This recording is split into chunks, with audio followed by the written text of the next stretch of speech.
Coach Dan here from Rise Above, and I'm here to teach you how to do an eccentric sit-up.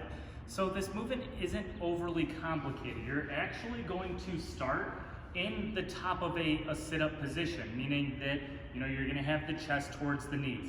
Now, I prefer to have my arms by my shoulders on this. I don't know, I feel like I cheat when I have my arms by my ears.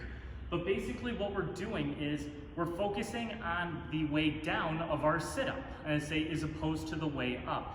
And this is meant to teach you how to control just your movement as a whole, and it'll actually probably progress you faster on a sit-up than it would be to do both portions, especially if you're new.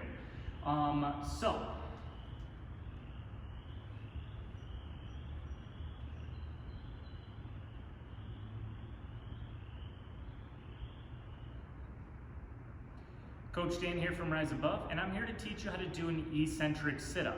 So basically the gist of the eccentric sit-up is we're focusing on one half the movement, and the half that we're going to focus on is on your way down. Now both parts are important, but focusing on one half the movement can actually create better control for your movement as a whole. And this goes for any movement, not just this one in particular. So what you're going to go ahead and do is you're going to start with the hands by the chest or by the ears.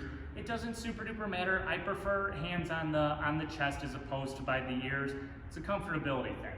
But basically what you're going to go ahead and do is you're going to slowly roll yourself down. And you can see how I'm creating an arch in my back. I'm basically using my rib cage to engage my abs as I'm actually sitting all the way down. And then I'm going to come all the way down to that floor. And you could see where the control was. It was when I was starting to get to the bottom that my movement sped up. Now, my movement didn't speed up enough to the point where I was out of control. I was still very much in control. It's just that I don't have as much control at that bottom portion of the rep. Now, when we're doing these reps, it doesn't matter how you get back up into this position. You saw that I kind of grabbed my legs and pulled myself back up. The goal is to just get back into this position to do your next rep. We're not super duper focused on the way up, just the way down. So it doesn't matter how you do it. You can swing your arms back up, again, you could grab your legs and pull yourself back up.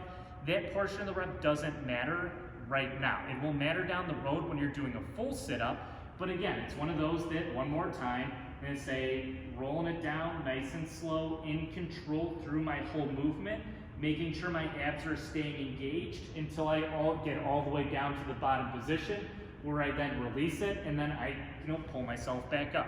But that's how you do your eccentric sit-up.